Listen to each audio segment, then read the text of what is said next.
Hello students, welcome back. In last video we have completed the plant physiology chapter, plant growth and development. From today we are going to start with 12th syllabus and the unit is technologies in human welfare or the strategies in a human welfare. In that the first chapter, our unit name is specifically biology in human welfare. This unit includes 3 different chapters. First is a human health and diseases, second one is the strategies for enhancement in food production, and third one is the microbes in human welfare. The first chapter, which is a human health and diseases, is quite a difficult chapter. Instead of difficult, I would like to say this chapter is completely related with the human physiology. So that chapter we are going to discuss in afterward videos. Today we are going to start with our second chapter, which is a strategies for enhancement in a food production. Strategies for enhancement in food production.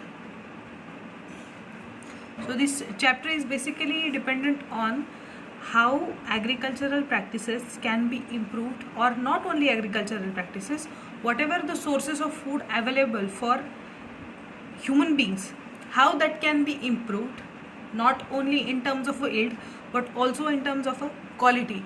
For example, taste, flavor, disease resistance, etc.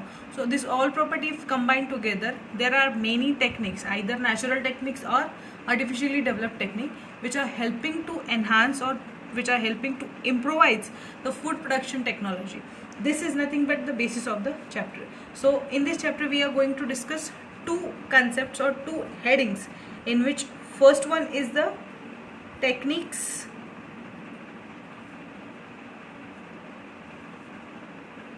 for enhanced food production, and second one is the animal husbandry.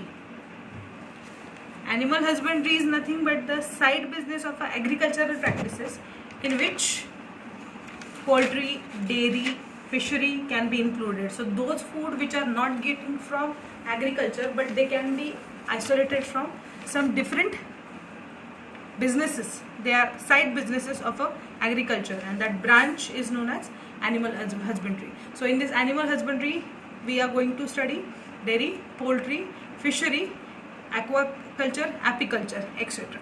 So first technique or first heading of this chapter is techniques for enhancement in food production. So firstly, concept of food production. In this food production, the first definition we are going to study is a domestication of plant. Domestication of plants. Now what does mean by domestication of plant? So all the present species of cultivated plants are of wild species origin, and this process of cultivation of wild species in order to fulfill human needs is called domestication of plant. So definition is stated like: all the species of cultivated plants are of wild species origin, and this process of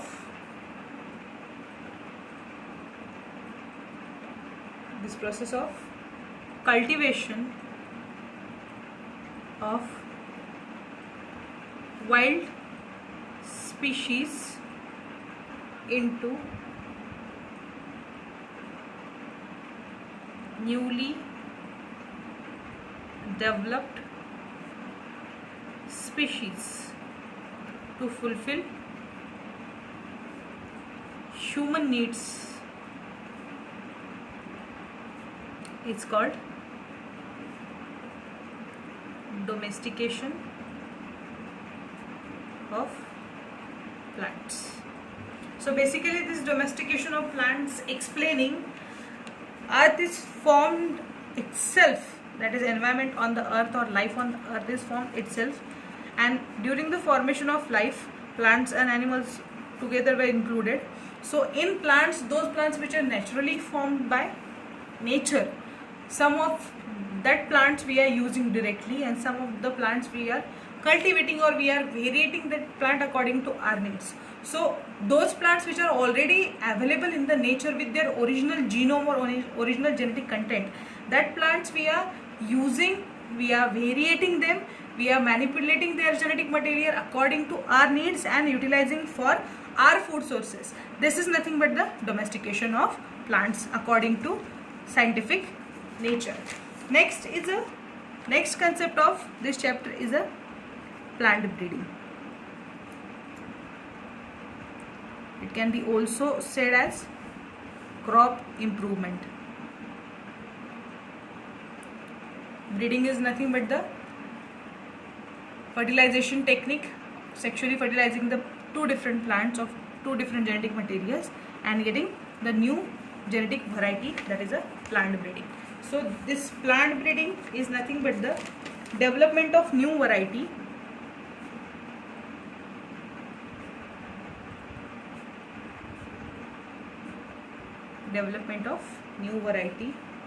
of plants possessing desirable characters from the existing ones. It's called plant breeding. If we are simply explaining this concept, two plants of the same species we want to breed. For example, one plant possessing good taste and second plant possessing good disease resistance capacity. So if two plants are crossed with each other, the variety which is coming with that may be having both the characters simultaneously, that is having good taste and having disease resistance at a time. So this crop will be more efficient according to the agricultural point of view. This is nothing but the plant breeding. So this breeding technique is either naturally carried out or artificially carried out, but whole and sole motto of the technique is to getting better and better variety according to yield, according to quality, etc. The crop improvement depends upon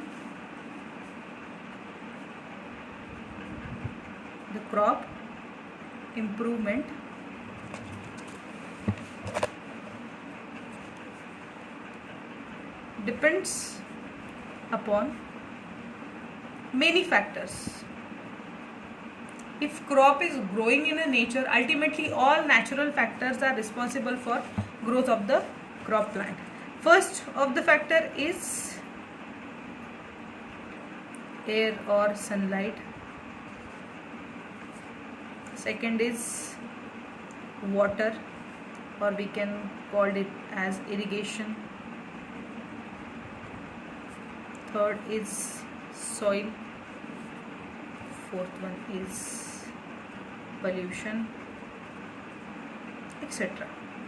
So many factors can be considered for the growth and development of the crop, but in that first and very important factor is air, sunlight, water, irrigation, soil, and last one is the pollution. So if crop is growing in a nature, ultimately all these are the needs of the plant for growth. So if proper irrigation is provided, proper water is available for the growth, plant will grow in better way. Sunlight is available, that is already we have discussed in last lecture. Light and dark period, if that is provided, crop will grow in better way. Soil if enriched with humus or all the nutrients, definitely growth will be supported. So if one of the factor is disturbing the nature, definitely the growth will be unexpected and desirable characters will not be seen in the upcoming variety. So these factors are very important for study of the plant growth. And next one is to improvise the variety of a crop. This superiority or improvement may be in following aspects. So how you are going to classify whether the crop is superior or whether the variety which is coming from hybridization technique is improvised. So there are some criteria or there are some characters through which we can assess how the crop may be improvised or maybe there is a fault in the crop production. So next concept is the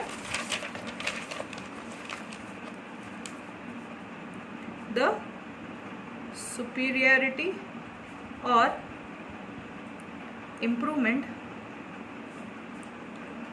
may be in following aspects, in which first one is a quantitative character.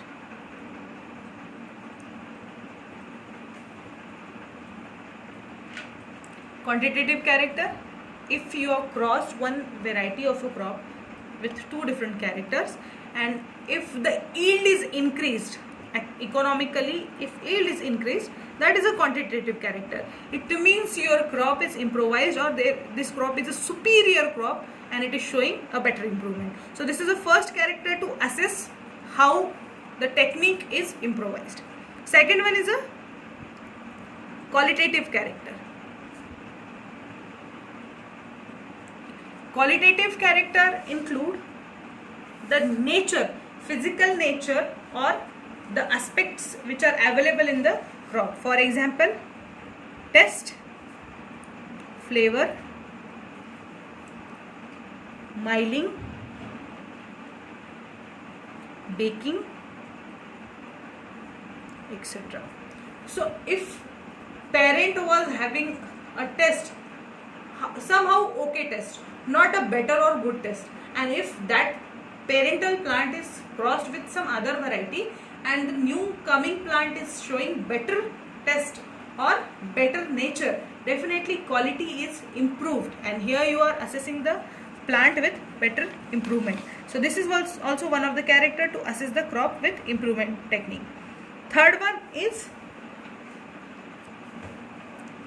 resistance to diseases, that is insects, pests, bacteria, viruses, etc. So if plant's immune system or plant's ability to resist the diseases is good, definitely quality will be improved. Already if plant is having weak immunological responses, then resistance capacity is already very poor, and if we are crossing it, this character may be considered for improvement in a particular variety. So if we are going to make a new variety, always this one factor is considered for improvisation, that is along with taste, along with quality, along with yield, resistance is always considered, so that all the factors are ultimately affected by resistance of the crop plant. Fourth one is the earliness or lateness.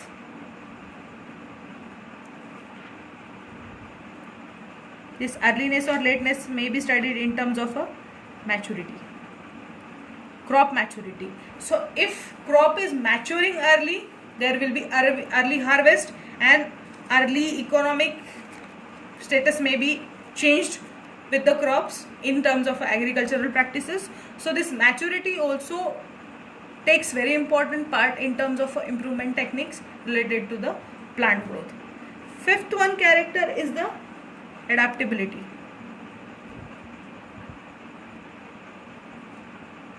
Adapting with the natural factors. Now we know day by day there are changes in the environment due to many factors like pollution, industrial effect. So if every living creature is trying to adapt with the condition, plants have to adapt. and plants do adapt with the condition, but that adaptability capacity is different in different species. So if one plant is adapting and second plant is not adapting, ultimately it will lead to a differences in the economically acceptable conditions of the crop harvest. So in that case, adaptability is one of the factor in terms of a improvement in crop production. So adaptation capacity of any plant should be higher according to the changes in the environmental condition.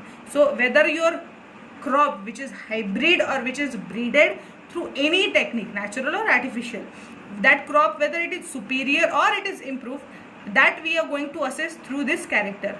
First one is a quantitative character, second one is a qualitative, third one is resistant to diseases, earliness or lateness in terms of a maturity, and last one is the adaptability of the crop. Then plant breeding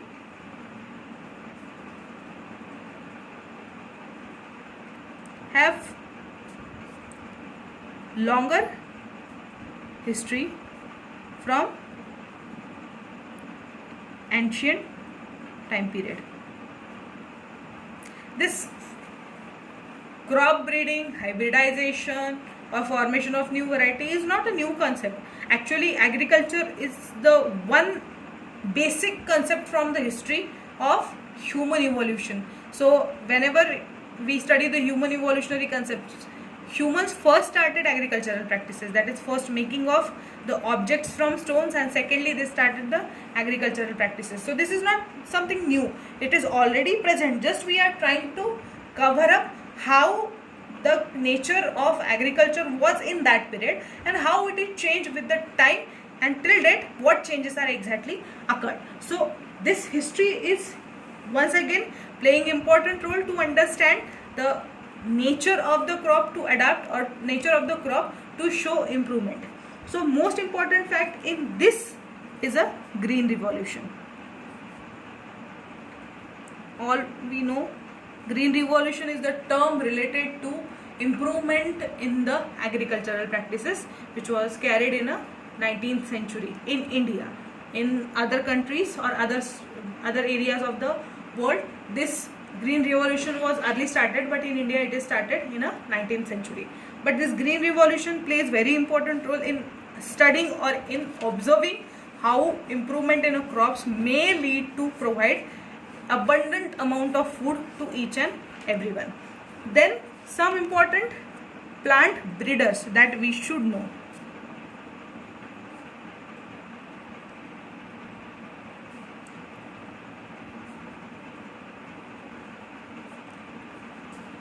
These are the scientists which started with the plant research, how varieties may be improved, and they given the data. On that basis we are continuing our research in this field of improvement in crops, in which first one is a N.I. Vavilov. N.I. Vavilov is a famous Russian plant breeder who gave center of origin of cultivation.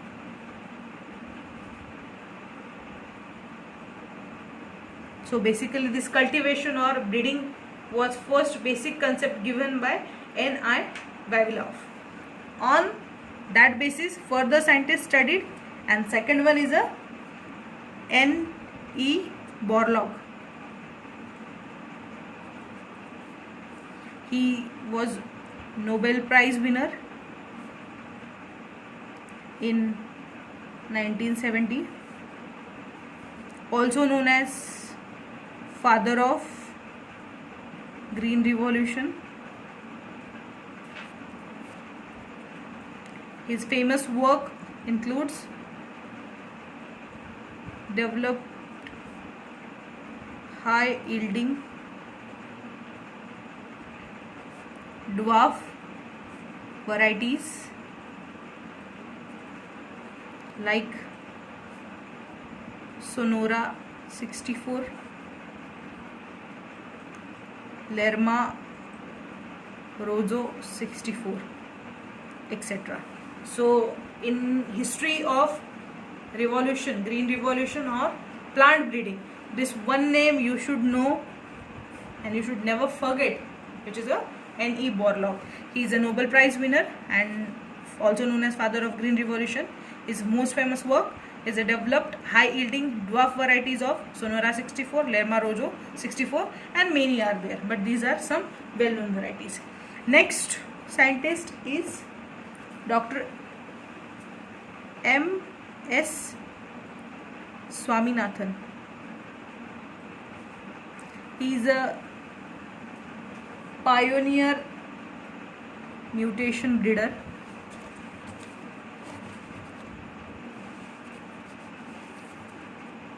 Pioneer mutation breeder. Now mutation is the concept where genetic recombinations are carried out to alter the nature of the particular gene. So he is one of the pioneer mutation breeder. Produced Sharbati Sonora variety of wheat through mutation, which is responsible for green revolution in the India.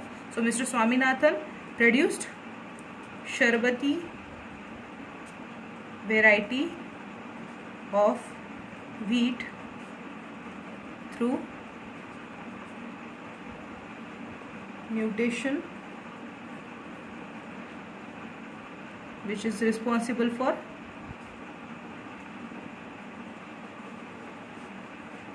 green revolution in India.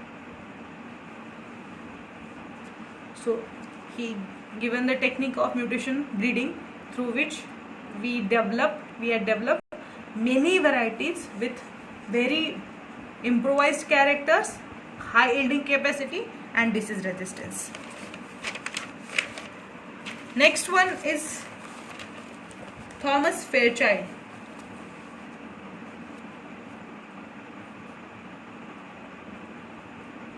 Thomas Fairchild. In 1717, he produced first hybrid plant artificially in laboratory. Fifth one is the cotton Mather. In the year 1761, he recognized the process of natural selection in maize plant. This natural selection is nothing but the adaptation and evolution concept, which explains if many individuals are growing in a nature, only those survive which have a capacity of adaptation and evolution. Those which adapt, they can survive. Those which are not able to adapt, they get diminished by nature itself, and that process is known as natural selection. So this cotton Mather recognized process of natural selection in a maize. So ultimately it's a technique to identify adaptation capacity and improvement in a variety itself natural. So these are some contributors in the plant breeding techniques that we should know.